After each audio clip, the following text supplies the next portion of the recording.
자, 이제 하나님의 말씀 증거하겠습니다. 오늘 우리에게 주시는 하나님의 말씀은 요한복음 19장 17절에서 22절의 말씀입니다. 이 계시의 말씀 읽을 때 다 자리에 일어나셔서 한 목소리로 합독하겠습니다. 시작. 그들이 예수를 맡음에 예수께서 자기의 십자가를 지시고 해골 히브리 말로 골고다이라 하는 곳에 나가시니 그들이 거기서 예수를 십자가에 못 박을새 다른 두 사람도 그와 함께 좌우편에 못 박으니 예수는 가운데 있더라. 빌라도가 배를 써서 십자가 위에 붙이니 나사렛 예수 유대인의 왕이라 기록되었더라. 예수께서 못 박히신 곳에 성에서 가까운 고로 많은 유대인이 이 패를 읽는데 히브리와 로마와 헬라 말로 기록되었더라. 유대인의 대제사장들이 빌라도에게 이르되 유대인의 왕이라 쓰지 말고 자칭 유대인의 왕이라 쓰라 하니 빌라도가 대답하되 내가 쓸 것을 썼다 하니라. 아멘. 제목을 따라 보겠습니다. 오직 예수님의 피로 맺어진 하나님의 가족입니다. 우리 한 번 더 자녀분들에게 인사해 봅시다. 우리는 하나님의 가족입니다. 우리는 하나님의 가족입니다. 오늘 이 말씀의 포인트를 잡아서 여러분에게 서로 다른 모습이지만 왜 하나님의 가족이 되는지 그 부분을 말씀을 중심으로 함께 은혜 나누며 교회에 대해서 좀 생각해보는 귀한 시간이 되겠습니다. 지금 전 인류는 정체성의 위기를 맞고 있습니다. 다름을 인정해 줘야 하는데 인정보다는 위기에 맞춰 서로 스스로 무너지는 시대를 겪고 있습니다. 빨간색이면 빨간색이지 검은색은 없다. 백이면 백, 흑이면 흑. 그런데 그런 정체성의 위기 속에서 그것이 진리이고 그것이 옳은 사실이라면 그 정체성을 바꿀 수도 있겠지만 비진리며 불법이라면 우리의 정체성은 변해서는 안 됩니다. 오늘날 교회는 왜 존재하는 것일까? 교회의 정체성을 확인하는 질문을 기억해야 됩니다. 기독교라는 종교에서 파생한 부산물이 아니기 때문이죠. 저는 이렇게 여러분들에게 말씀을 드립니다. 교회는 하나님께서 처음부터 계획하셨고 예수님의 십자가 희생의 피 흘림으로 탄생한 줄로 믿습니다. 이 근본 진리를 교회가 붙들지 못하면은 여기 시장바닥 됩니다. 또 엘리트 사람들을 모아놓으면 여기가 백화점이 됩니다. 여러분 백화점이나 시장 가보셨죠? 뻔합니다. 먹고 마시고 노는 것, 그리고 거기서 쓰고 뱉고 하는 것이 그것 아니겠습니까? 다시금 여러분에게 말씀드립니다. 십자가 희생의 피 흘림으로 탄생한 것이 무엇이라고요? 교회라고요. 교회론과 즉 교회관이 딱 정립이 되어 있지 않으면은 우리의 마음이 항상 갈대가 됩니다. 1인칭적으로는 내가 교회고 2인칭적으로는 너와 내가 교회고 3인칭적으로는 우리가 교회가 되는 것입니다. 그러니 사도신경에는 공교회에 대한 보편적 진리에 대해서 이미 니케아 공회의에서 발표를 했던 그 역사적 사실만 보더라도 모든 교회는 하나다라고 말하죠. 그 모든 교회가 하나가 될 수 있는 이유는 하나입니다. 예수 그리스도의 희생의 피 흘림으로 탄생한 교회. 우리는 그것을 그리스도의 몸이라고 하죠. 이에 교회는 그리스도가 머리가 될 때 그 몸이 되며 머리 대신 그리스도가 하늘에 있다면 그 몸인 교회는 땅에 있고 보이지 않는 그리스도의 보이는 손과 발이 교회가 된다는 것이죠. 그래서 많은 신학자들은 이 성경에 드러난 교회론에 대해서 많은 가르침을 가르쳐주고 있습니다. 몇 가지만 소개하려고 합니다. 교회가 무엇이고 누구인가? 따라해 봅시다. 하나님의 집이다. 너희도 성령 안에서 하나님이 거하실 처소가 되기 위하여 그리스도 예수 안에서 함께 지어져 가느니라. 에베소서 2장 22절 말씀합니다. 하나님의 집이에요. 여러분도 집이 있으시잖아요. 동일합니다. 그리고 많이 강조되는 것이, 따라해 봅시다. 하나님의 가족이다. 우리 이 말씀을 함께 읽어볼까요? 에베소서 2장 19절입니다. 시작. 그러므로 이제부터 너희는 외인도 아니요 나그네도 아니요 오직 성도들과 동일한 시민이요 하나님의 권속이라. 아멘. 오늘 시간상 교회론을 다루지 않기 때문에 이 교회를 무엇이라고 얘기하는지를 소개하려고 합니다. 첫 번째는 하나님의 집이라고 했습니다. 두 번째는 하나님의 가족이라고 얘기했고, 세 번째는 따라해 봅시다. 하나님의 나라다. 네 번째는 그리스도의 몸이다. 다섯 번째는 그리스도의 신부다. 그리고 교회는 숲이다.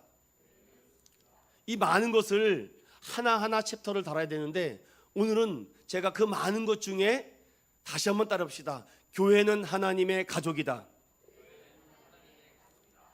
교회의 DNA는요 성령입니다. 성령은요 각 성도들에게, 교회로 세움받은 성도들에게 은사를 줘요. 누구는 찬양하는 은사, 누구는 가르치는 은사, 누구는 섬김과 봉사와 수고와 여러 은사를 그들에게 주어서 그리스도의 몸된 교회를 마디마디마다 세워져 가죠. 그런데 오늘 주목해야 될 한 부분이 왜 가족이라고 하는가? 저는 오늘 밑줄 친 그 글을 여러분들에게 소개를 해야 되겠습니다. 따라해 봅시다. 하나님의 권속이라.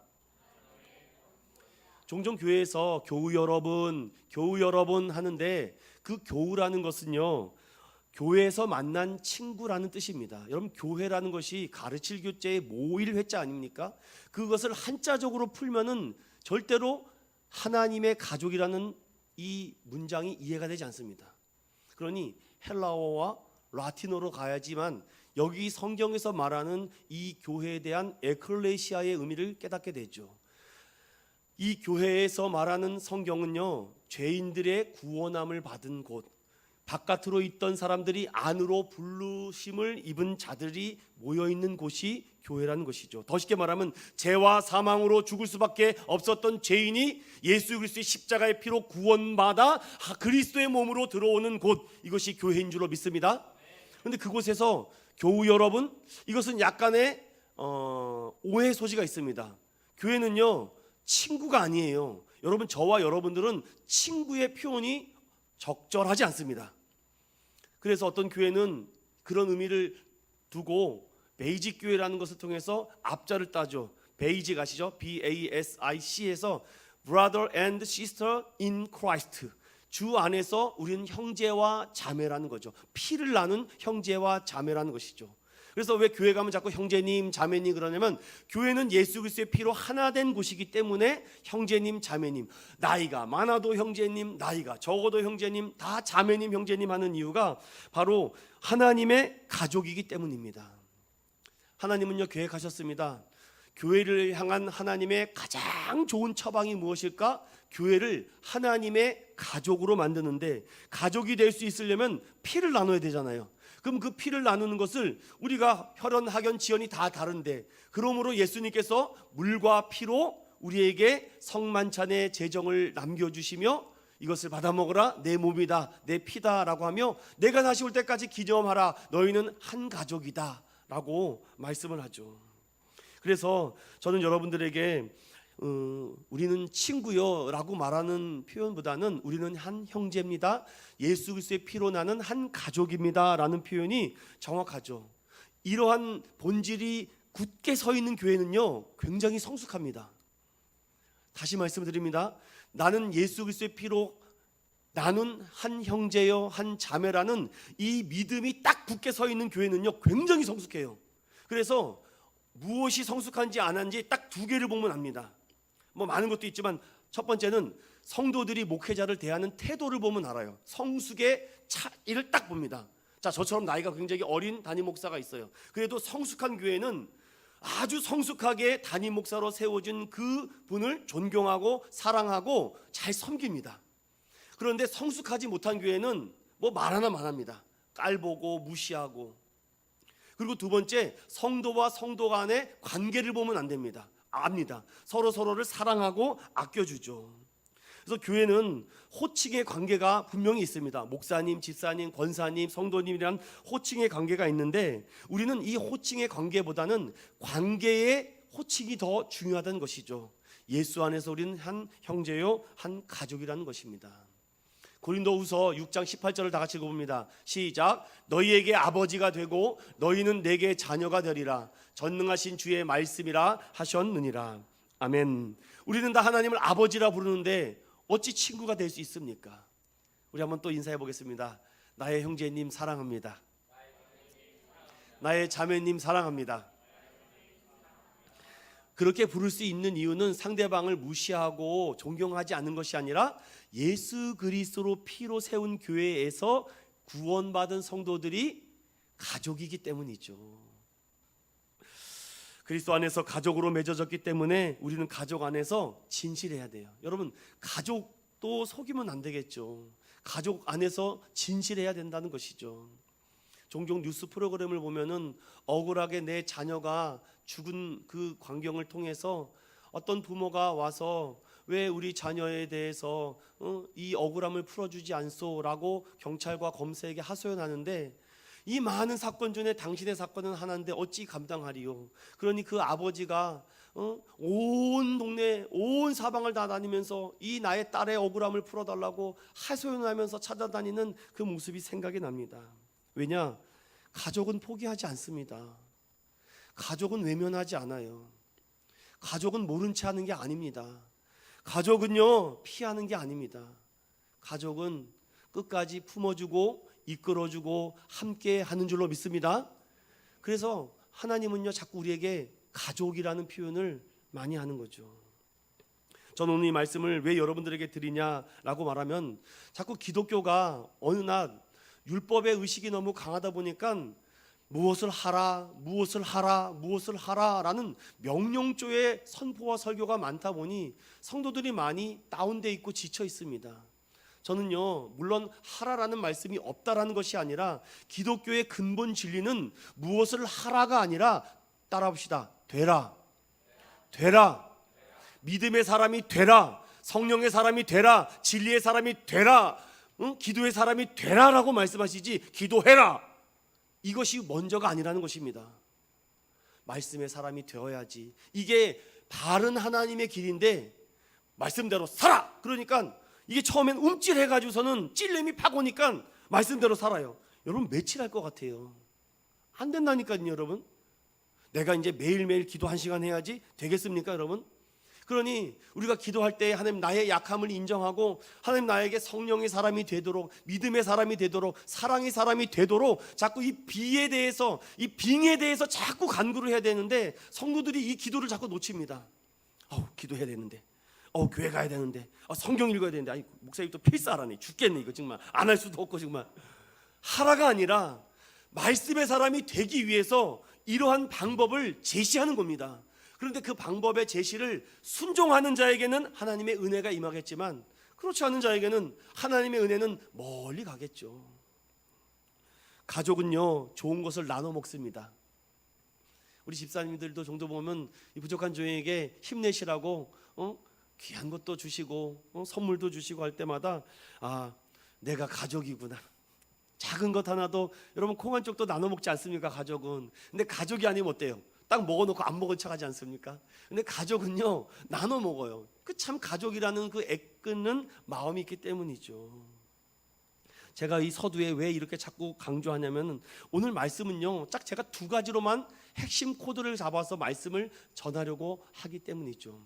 한편 강도의 구원받은 사건과 또 예수님이 십자가 위에서 달렸던 그 죄패에 대한 말씀을 묵상하며, 우리가 예수님을 사랑한다라고 말을 하는데 그 사랑의 표현이 단순히 연애 감정으로 끝나면 안 됩니다. 사랑하는 여러분, 예수님을 사랑하는 그 감정은 한 가족과 피 흘림으로 말미암아 나를 구원해 주신 그 십자가의 사랑으로 예수님께 달려가는 저와 여러분 되시기를 예수님의 이름으로 간절히 축원합니다. 이걸 붙들라는 겁니다. 그래서 오늘 말씀을 한번 들어가 볼까요? 17절부터 18절은요 십자가에 못 박히신 예수님에 대한 말씀을 하며 예수님께서 어디에서 십자가에 못 박혔는 것과 또 예수님 좌우편에 함께 못 박힌 두 명의 강도의 사건에 대한 말씀이 나옵니다. 17절 18절 다 같이 읽어봅니다. 시작.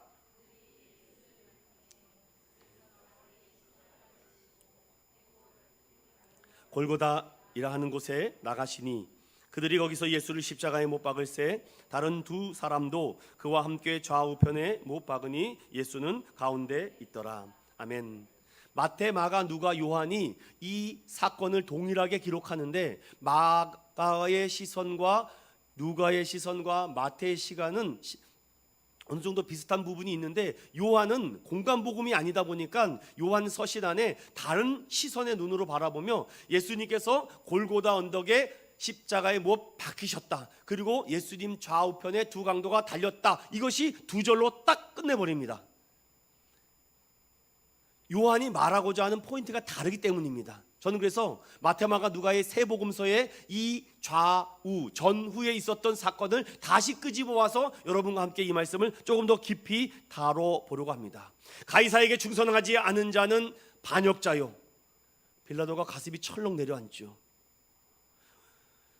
가이사에게 충성하는 자가 우리의 왕이라, 우리의 왕은 가이사밖에 없다라고 외치는 그 군중들 속에 그는 출세의 욕심과 그는 이 밀란으로 인해서 자신의 모가지가 달아날까 봐 그들을 진정시키기 위한 가장 좋은 방법은 그들이 원하는 대로 들어주는 겁니다. 제 아들에게 그런 질문을 한 적이 있어요.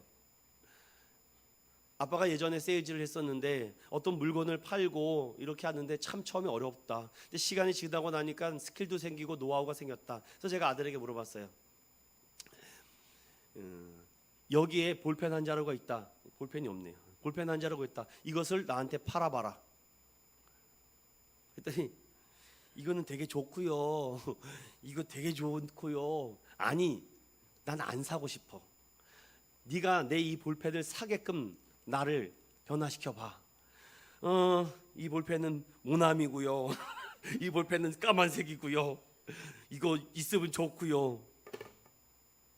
여러분, 예수 그리스도의 복음을 팔려고 할 때 우리가 그러고 있다니까요. 예수님을 사랑하지 않기 때문에 그래요. 예수님을 사랑하면요 예수님의 본질을 팝니다.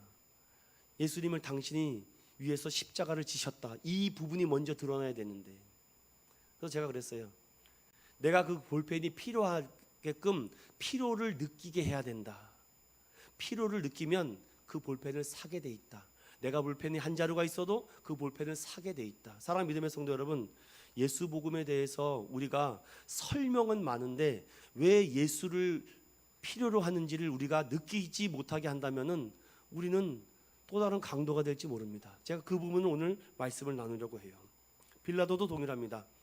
예수가 어떻게 되는지는 상관이 없어요. 내가 지금 중요합니다. 결국 그들이 원한 대로 예수님을 십자가에 못 박게 내버려 버립니다. 이미 온몸이 만신창이, 머리에는 과시관을 썼습니다. 그리고 100kg가 넘는 그 십자가를 지고 골고다 언덕길 비아돌로사라는 차장 잘 아시죠? 그곳을 가게 합니다. 그런데 타복음서에는 예수님께서 매질을 당하시고 나서 그 십자가에 달린 곳까지 어딘지를 잘 모릅니다. 지금도 잘 몰라요. 추측할 뿐입니다. 그런데 오늘 요한의 글을 보니까요 이렇게 나옵니다. 해골, 히브리 말로 골고다라는 곳으로 예수님이 십자가를 지고 갔고, 20절 보십시오. 예수께서 못 박히신 곳이 어디에서 가깝다고 되어 있습니까? 성에서 가깝다. 그래서 이 모든 자료들을 통포합해서, 저는 뭐 이스라엘 가보지 않았지만 이스라엘의 성묘교회라는 곳이 있다고 합니다. 그 곳이 예수님이 십자가에 달린 현장이 아니었을까라고 추측하여 그곳에 있고, 또 어떤 언덕길이 있는데 그것은 제가 사진으로 좀 설명해 드리겠습니다. 다시 예수님이 그 십자가를 지고 가고 있습니다. 가는 길에 쓰러지고 넘어지고, 또 군병들은 채찍을 때리며 또 지어가고 그 무거운 십자가, 어떤 분들은 뭐 200kg가 된다라고 얘기하는데 그 무거운 중량을 성인 남성이 정말 그 꼭대기까지 갖고 간다는 것은 정말 말이 안 됩니다. 성한 사람도 갖고 가기가 어려운데, 그런데 여러분, 그 장면 가운데 타복음서에는 다음과 같은 장면이 있습니다. 그 십자가를 지고 한 걸음 한 걸음 떼고 있는 예수님 옆에 그 뒤에 수많은 백성들과 슬피 우는 여인들이 있습니다. 얼마나 통곡이 있습니까? 그 가운데는 예수님의 어머니도 있었고 이모도 있었고 살로메도 있었고, 그 가운데는 오늘 이 주인공이었던 이 말씀을 기록한 사도 요한도 있었다는 것입니다. 그런데 반전이 일어납니다. 그 슬피 울고 있는 여인들에게 예수님은 이렇게 얘기해요. 함께 읽어봅니다. 시작. 나를 위해서 울지 말고 너와 너의 자녀를 위해서 울라. 아니, 지금 누가 누구를 지금 위로해 주는 겁니까? 예수님을 뒤따르는 그 슬피 우는 그 여인들을 향해서 예수님은 복음을 외치고 있습니다. 사랑하는 믿음의 성도 여러분, 여기서 하나님의 인사이트를 받으셔야 돼요. 여러분의 환난과 고난과 질병과 아픔 중에서 뭐 내가 복음을 전할 수 있겠어? 내가 지금 이렇게 비참하게 됐는데, 내가 이렇게 가난하게 됐는데, 하나님은요, 여러분의 그 절망과 실패와 고통과 질병까지도 예수 그리스도의 복음을 전하는데 사용하고자 원하신다면 하나님은 그것도 크고 위대하게 사용할 줄로 믿습니다. 십자가를 지고 있는데 누가 누구를 위로합니까? 그것만이 아니었습니다. 통곡하는 그 여인들을 복음으로 위로한 것도 아니고, 예수님은 가다가 또 넘어지고 또 쓰러지고, 로마 군병들은 사형 시간들이 있기 때문에 오전 9시에 매달아야 되거든요. 근데 자꾸 쓰러지니까 올라가지 못합니다. 여러분, 성경에 요한에는 기록하고 있지 않지만 타복음서에는 지나가다가 한 사람을 붙잡습니다. 그 사람이 누구냐라고 하니까 시몬이라는 사람인데 구레네 사람이라고 합니다. 그러니까 구레네 지역에 살고 있는 시몬이라는 사람이다라고 돼 있어요.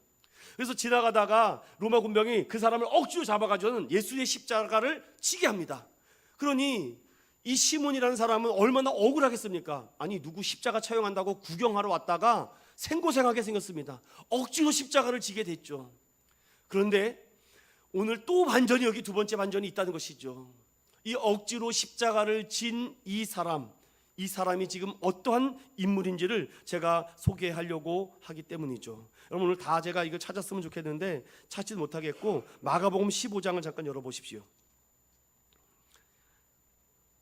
여러분, 집에 가서 이런 성경 구절들 잘 찾았으면 좋겠습니다. 마가복음 15장 21절. 마가는요, 오늘 여기에 그가 누구인지를 정확하게 기록하고 있습니다. 함께 마가복음 15장 21절을 읽어봅니다. 시작. 마침 알렉산더와 루포의 아버지인 구레네 사람 시몬이 시골로부터 와서 지나가는데 그들이 그를 억지로 같이 가게 하여 예수의 십자가를 지우고. 아멘. 자, 여기 보세요. 시몬이라는 사람이 있는데 저 시골이라는 구레네 지역에서 왔다고 하는데 그 시몬의 아들의 이름이 뭐라고 돼 있어요? 루포라고 돼 있어요. 자, 로마서 16장으로 넘어갑니다. 로마서 16장 13절입니다. 로마서 16장 13절. 중요하기 때문에 제가 성경을 찾는 겁니다. 함께 읽어봅니다. 시작. 주 안에서 택하심을 입은 루포와 그의 어머니에게 문안하라. 그의 어머니는 곧 내 어머니라. 아멘. 사랑하는 믿음의 성도 여러분, 그 시몬이라는 사람은 예수가 누군지도 몰라요. 그냥 지나가다가 오늘날로 말하면 재수가 들을 게 없어서 딱 걸린 겁니다. 그냥.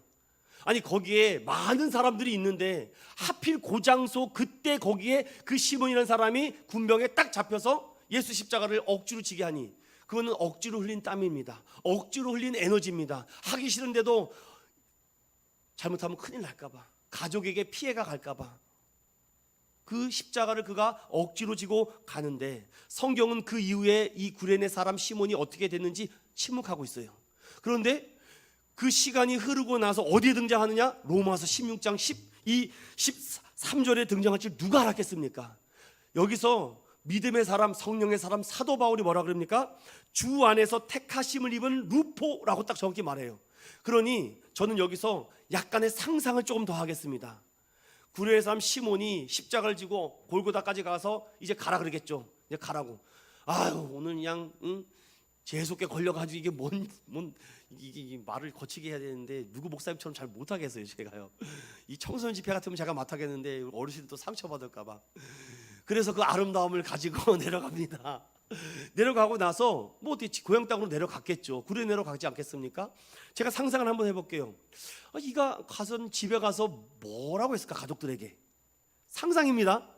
입이 근질근질하지 않았겠어요? 우리 그렇지 않습니까? 오늘 교회 갔는데 너무 은혜를 받았어.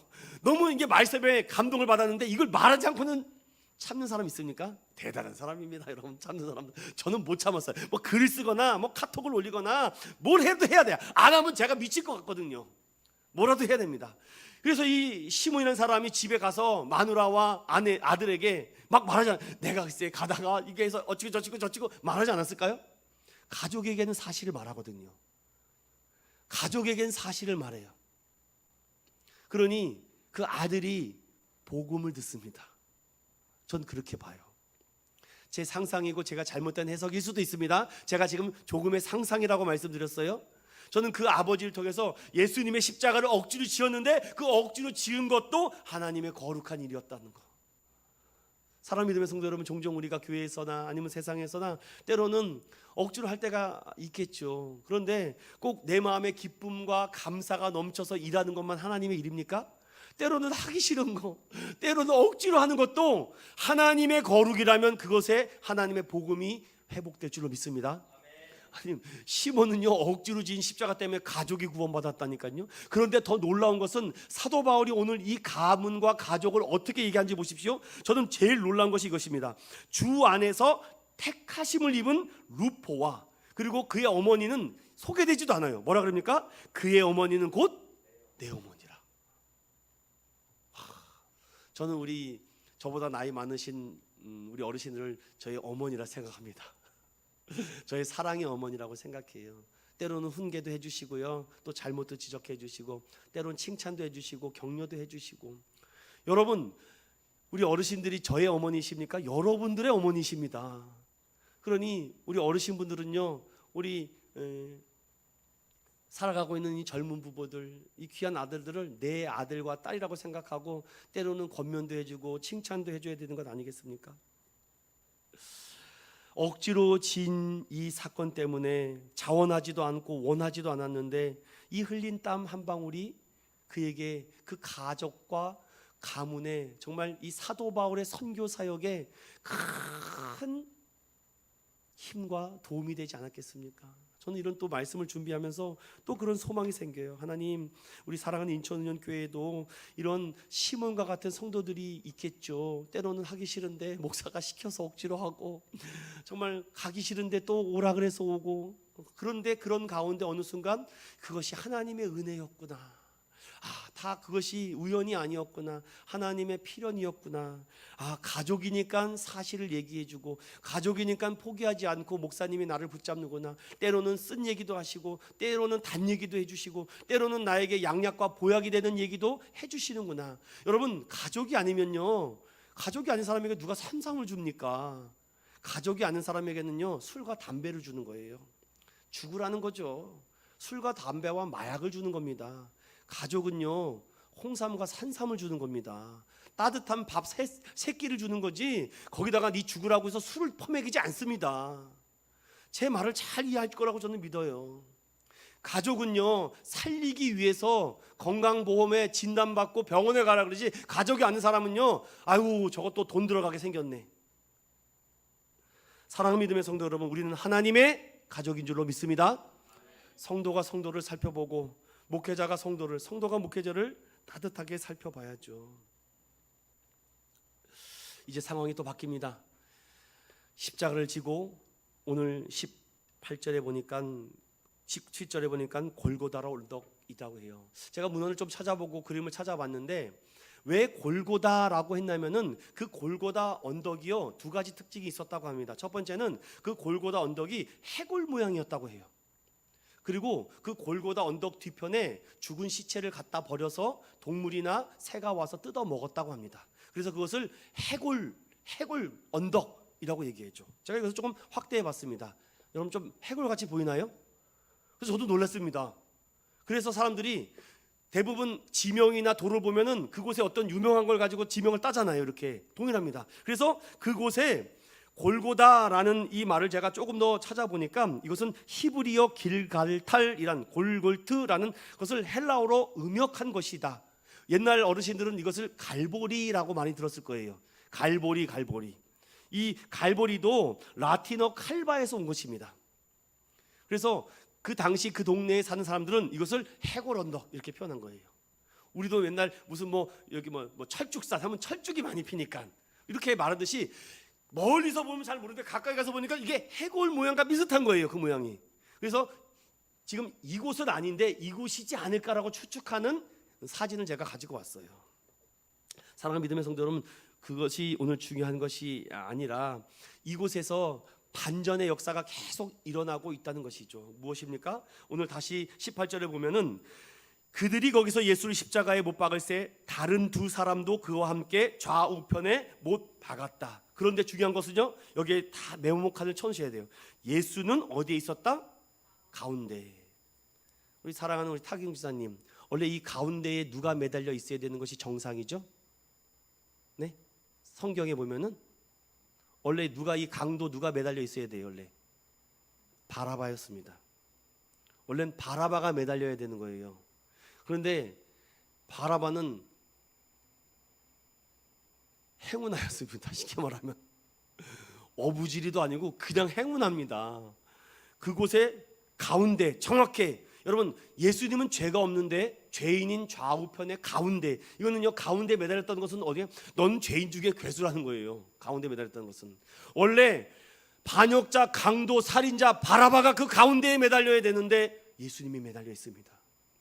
사랑하는 믿음의 성도 여러분, 오늘날 저와 여러분들이 가운데에 매달려야 되는 거 아닙니까? 그런데 예수님께서 친히 그 가운데에 매달려 있다라는 것입니다.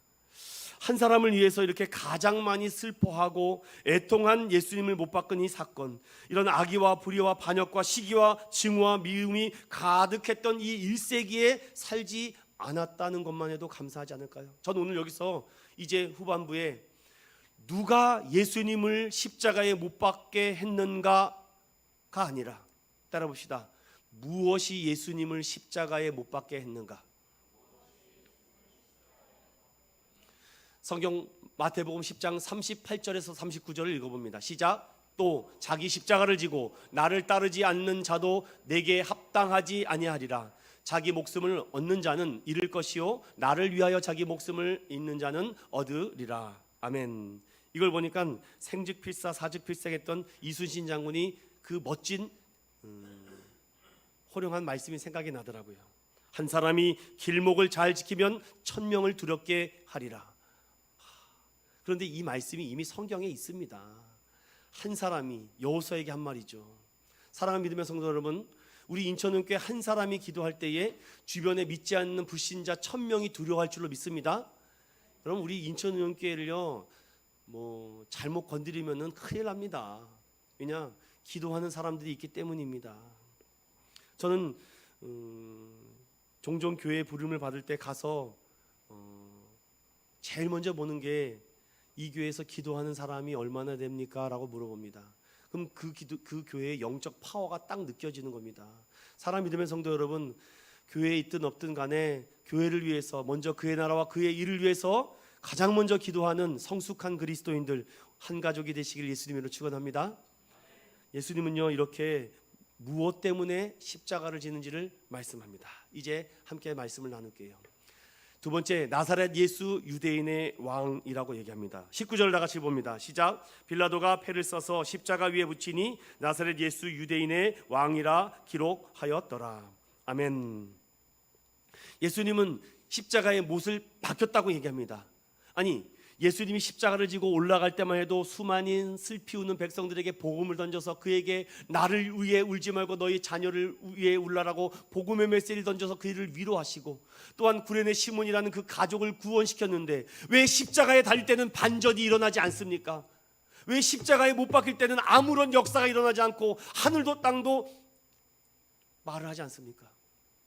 예수님이 죽을 때는 아무런 변화가 일어나지 않았다는 것이 그 많은 사람들이 현장에서 목격했던 사실이죠. 빌라도가 죄패를 써요. 히브리 말과 로마 말과 헬라 말로 나사렛 예수 유대인의 왕이라고 큰 죄패를 써서 그 위에 못을 박습니다. 다른 강도나 반역자들에게 이렇게까지 하지 않아요. 해도 너무하지 않습니까? 저는 여기서 이 장면을 좀 여러분들에게 말씀을 드리고 싶습니다. 즉 빌라도는 조롱하기 위해서 죄패를 썼습니다. 그런데 여러분 아십니까? 조롱하기 위해서 쓴 그 죄패가 사실입니까? 거짓입니까? 사실이었다는 겁니다. 여러분 세상에 믿음이 없는 사람들에게는요 그들이 말하는 것이 진리가 되는 경우가 많아요. 나사렛 예수 유대인의 왕이라는 새 언어로 쓰인 이 죄패의 의미를 통해서 전 여러분들에게 오늘 한번 멋지게 히브리어와 헬라어와 라틴어를 여러분들에게 해보도록 하겠습니다. 다시는 안 할 것 같아요. 먼저 히브리어로 이렇게 써 있습니다. 아람어기도 해요. 그 당시 히브리 민족이 쓰던 단어 예슈아 하노치 바브 멜카 예후딤, 이렇게 첫 번째 써 있습니다. 나사렛 예수 유대인의 왕. 연습 많이 했는데 잘 안 되네요. 헬라어 그리스어로 이렇게 써 있어요. 예수 호 나조라이오스 호 바슐스톤 유다yon. 오케이? 라틴어 즉 로마어입니다. 라틴어로는요 예수 나자레오스 렉스 유다오로 이렇게 써 있습니다. 좀 치사하지 않나요? 여러분 빌라도가 조금 너무 치사하지 않습니까? 우리 여러분 유치하게 신앙생활하지 않았으면 좋겠어요. 여기다 딱지 딱 붙여가지고서는 여러분 여기다가 나는 예수쟁이라고 붙이고 다녀야지만 내가 예수 믿는 사람 됩니까? 아니면 등에 예전에 제가 초등학교 때 꼭 그 못된 애들이 있어요. 등 뒤에 몰래 이렇게 써가지고서는 딱 붙여놓고 바보 멍청이 막. 그러면 바보 멍청이가 되는 겁니까? 그 쓴 사람이 바보 멍청입니까? 차원이 높아야 돼요. 유치하게 살지 맙시다 우리. 여러분 빌라도는요 유치치사 빤습니다. 죄패를 써서 예수 거기다 딱 보니까 아 이제 내가 이제 다 했다는 거죠. 그런데 그게 진실이라니까요. 그는 그를 조롱하기 위해서 즉 예수를 조롱하는 것 같지만 유대인들을 조롱하는 겁니다. 그랬더니 그 죄패를 가만히 보니까 지나간 사람들을 보죠. 유대 사람도 보고 로마 사람도 보고 다 보면 그러니까 와 너무 친절해. 설명서가 다 돼 있어. 세 명제로 우리 가끔 박물관에 가면 설명이 돼 있잖아요. 이렇게 요즘은요 이렇게 막 자세하게 설명이 돼 있더라고요. 그러니 한 명씩 다 말하지 않았을까요? 전 그렇게 생각해요. 거기 삑 들리는 사람이 나사렛 예수 유대인의 왕이네? 이렇게 나사렛 왕 유대인의 왕이네? 그들의 입에서 복음이 나가고 있어요. 신기하지 않습니까? 야 하나님의 역사는요 이렇게 놀랍다는 생각을 제가 해봤습니다. 그런데 불만이 가득한 사람들이 있죠. 대제사장들. 자 성경을 볼까요? 21절 시작. 유대인의 대제사장들이 빌라도에게 이르되 유대인의 왕이라 쓰지 말고 자칭 유대인이라 왕이라 쓰라 하니. 아유 정말 유치해서 이게 상대를 하기 싫어요. 이 사람들은. 사랑 믿음의 성도 여러분, 그렇기 때문에 우리 마음에는 예수 그리스도의 국률의 눈이 없으면 그 사람들이 불쌍해 보이는 겁니다. 그 안에 십자가가 없고 예수 생명이 없고 그냥 아둥바둥 하루 아침에 일찍 일어나가서 회사 가고 막 들어가고 집에 오면 떡이 돼가지고서 누워있다가 다음날 아침에 일어나고 매일 반복되는 쳇바퀴 삶을 보니까 얼마나 안타까워요. 그리고 맨날 애들 뒤치다거리하고 학원 보내라 뭐하냐 뭐 엄청나게 많겠죠. 그리고 한 달 지나가서 들어오는 통장에도 난 마이너스. 미치는 거죠 사람이. 막 내가 한 달 동안 죽어라 일을 했는데 결과는 아무것도 없을 때 사람이 미치는 거예요. 사랑하는 믿음의 성도 여러분, 왜 그렇게 사십니까?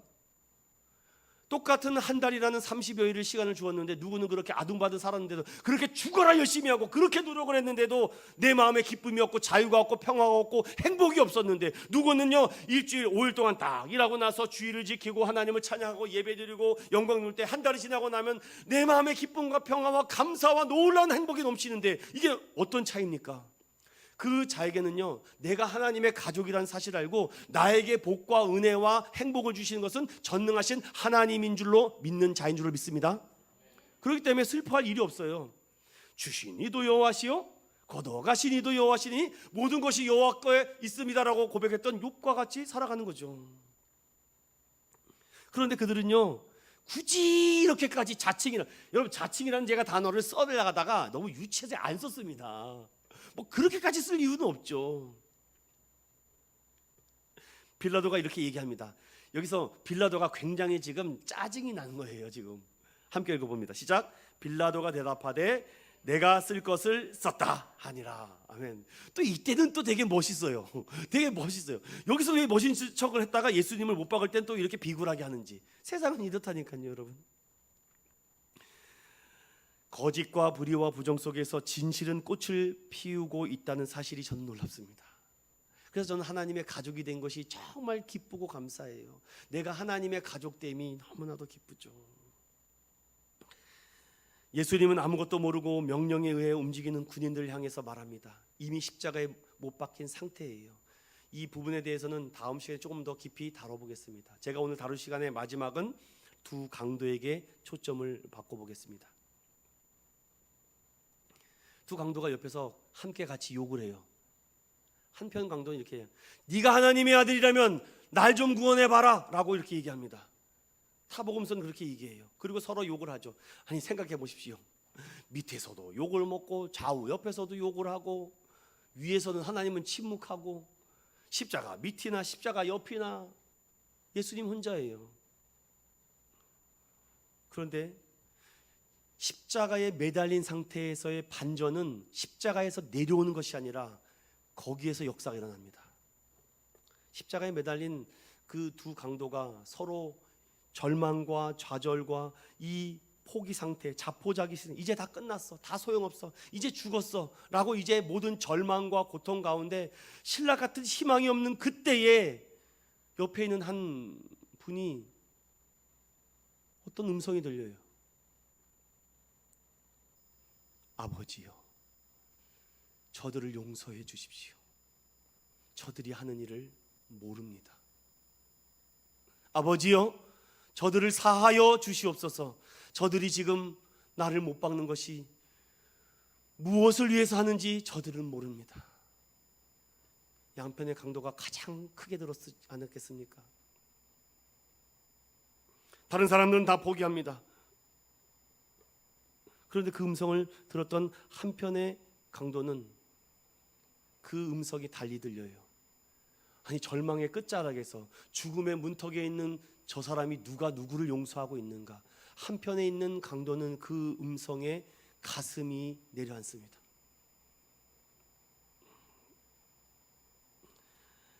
세상 사람들은 내 안에 절망과 좌절과 억울함이 있으면은 결국 포기하고 체념합니다. 그런데 여러분 아십니까? 다른 사람들은 쉽게 포기합니다. 그런데 하나님의 가족은 절대로 포기하지 않아요. 마지막 끝까지 싸웁니다. 왜? 구원은 하나님의 100% 은혜이기 때문이죠. 한쪽에 있는 강도는 예수님이 누군지도 모를 뿐더러 사무적인 관계입니다. 그래, 그렇게 대단한 능력이 있으면 날 이 십자가에서 내려오게 해봐. 밑에 있는 사람이나 달려있는 사람이나 생각과 가치가 똑같습니다. 그러나 한쪽 편에 있는 강도는 절망과 고통 가운데 체념하지 않았습니다. 주님과 인격적인 관계를 다시 맺으려고 합니다. 이분은 하나님의 아들이다. 주여 나를 기억해 달라고, 나의 죄를 용서해 달라고. 전 여기서 정말 충격을 받았습니다. 왜 그렇습니까? 먼저 모태신앙으로 살아온 저에게는요 너무 얌체 같거든요. 저 한편 강도 지가 하고 싶고 살고 싶고 먹고 싶고 가고 싶은 대로 마음대로 살다가 마지막 십자가에 매달려서 얌체같이 치사하게 걷어대고 주님 저를 사랑해 주세요, 저는 하나님의 가족입니다 라고 말하면 아이고 그렇구나, 받아주시는 예수님이 미워졌어요.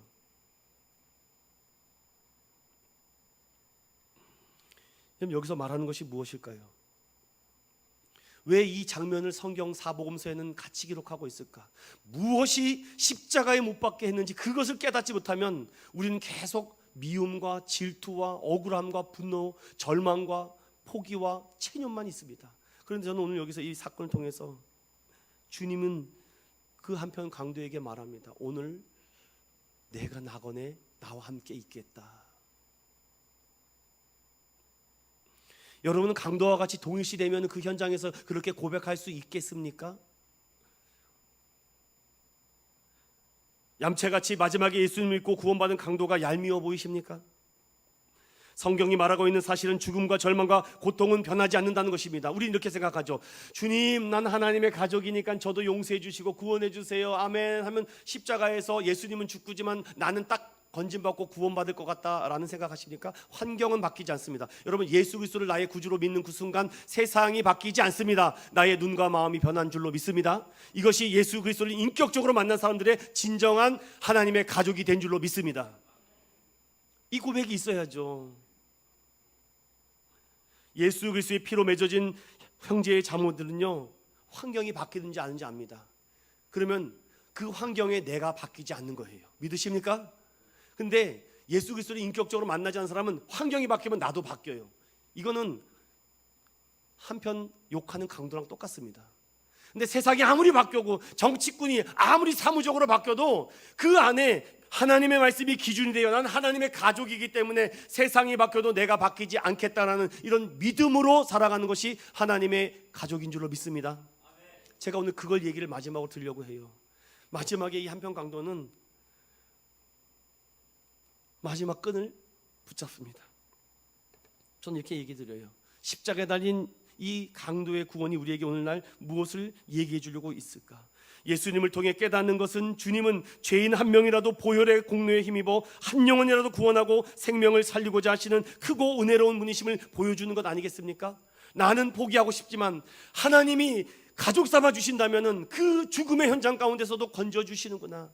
여러분, 이 믿음으로 마지막 회개한 죄인을 끌어안고라도 그 길을 가셨다는 이 확실한 십자가의 사랑을 여러분 꼭 기억하는 저와 여러분 되시길 예수님의 이름으로 축원드립니다. 우리의 시선이 어디에 있을까? 지금도 십자가의 생명과 능력이 또 다른 생명을 낳고 구원의 역사가 이루어져 갑니다. 생명은 또다시 생명을 낳아요. 아무리 과학자들이 의학자들이 뛰어나도요, 만들 수 없는 것이 하나 있다고 합니다. 그건 피라고 해요. 지금까지도 피를, 저는 지금까지 6번 헌혈을 했거든요. 성인이 돼서는 많이 못했습니다. 헌혈을 하고 나서 그 피를 빼고 이게 잘 도움이 됐으면 좋겠다. 그런데 저보다 더 대단하신 분이 세상에 얼마나 많고 우리보다 더 대단한 분이 얼마나 많은지 아십니까? 240명의 아이들을 살린 황금팔을 가진 할아버지, 지금 이분에 대한 영상을 잠깐 보겠습니다.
가슴이 뭉클했던 것은요, 내 인생은 덤입니다. 여러분, 예수 그리스도 인격적으로 고백한 그 순간, 하나님의 가족이 되는 그 순간, 여러분은 두 번째 생명을 사는 것입니다. 두 번째 생명을 우리에게 주셨기 때문이죠. 죽을 내 영혼이 아니라 다시금 예수 그리스도의 피로 나를 살려주셨기 때문에 우리가 그 다음부터 사는 인생은 정말 덤 아닐까요? 이분이 지금 84세가 넘어서 정부에서 더 이상 헌혈을 하면은 죽기 때문에 헌혈을 못하게 말았습니다. 2주에 한 번씩 헌혈을 한다니까요. 240명 그 이상의 사람들을 구원하며 마지막 저 사진이 마지막 헌혈하는 장면입니다. 저는 이 말씀을 통해서 주님이 원하시는 것이 무엇일까? 생명은 또 다시 생명을 낳는구나. 내 안에 생명이 있는가? 숨기려고 해도 결국 진실은 다 드러나게 되는구나. 그들이 거짓이라고 쓴 죄패도 오늘날 우리의 눈은 사실이고 진리였다는 것이죠.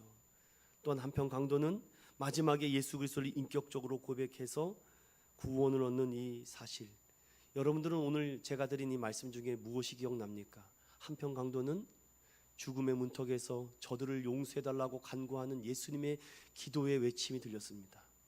누구는 너희 자녀를 위해서 울라라는 그 음성이 들릴지 모릅니다. 누구는 구레네 시몬과 같이 억지로 십자가를 또 지어서 아무 일도 변화되지 않는 이 세상 속에서 또 묻혀 살아갈지 모릅니다. 그러나 성령 하나님께서 오늘날 누군가를 통해서 일하시고 움직이고 있다는 사실입니다.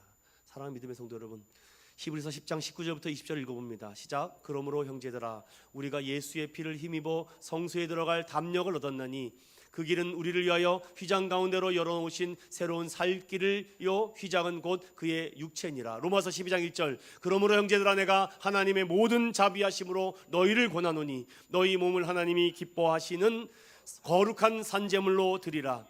이는 너희가 드릴 영적 예배니라. 아멘. 저는 오늘 이 말씀에 19장까지 오면서 요한복음을 처음 내가 강해야 되겠다고 다짐했던 작년이 딱 떠오릅니다. 작년 2022년 1월 첫째 주에 이 말씀을 붙들고 하나님 요한복음을 가지고 끝까지 달려갈 수 있도록, 그런데 그때 저에게 가장 강력하게 부딪혔던 말씀이 바로 이것입니다. 따라해 봅시다. 그는 흥하여야 하겠고 나는 쇠하여야 하리라. 오직 예수님의 영광과 예수님의 십자가와 오직 예수 복음만 드러나기를 원합니다 라고 말할 때 주님은 나에게 이렇게 말해요. 보라, 세상 죄를 지고 가는 하나님의 어린 양이로다. 보라, 세상 죄를 지고 가는 하나님의 어린 양이로다. 우리를 위해 찔리셨습니다. 오직 그리스도를 통한 대속의 은혜, 우리 예수님의 보혈의 피로 하나 된 우린 형제 자매입니다. 그러므로 우리는 한 가족입니다. 헌혈을 해서라도 그 생명을 살리고자 하는 이 제임스 해리슨 할아버지의 모습처럼 죽어가고 있는 영혼들이 있습니다. 사망의 문틈에 앉아 허덕이는 영혼들이 있습니다. 억지로라도 데리고 오십시오. 강제로라도 데리고 오십시오. 무슨 수를 써서라도 데리고 와야죠. 그 한 사람이, 그 시몬 한 사람이 루포의 아들과 그 가족이 구원될지 누가 압니까? 슬피 울고 있던 한 여인을 통해서 하나님이 누군가의 한 가족을 살릴 줄 누가 알겠습니까? 심지어는 죄인이었고 반역자였고 죽을 수밖에 없는 죄인이라도 하나님이 허락하신다면 십자가 편에서도 구원해 줄 수 있다는 것입니다. 사랑하는 믿음의 성도 여러분, 오늘 이 말씀을 통해서 기억해야 될 것은 단 하나입니다. 오직 예수의 피로 맺어진 우리는 하나님의 가족입니다. 이 한 주간도 예수의 피를 기억하며 나아가는 우리 모든 인천은영교회 성도들 되시기를 예수 이름으로 축원합니다. 아멘.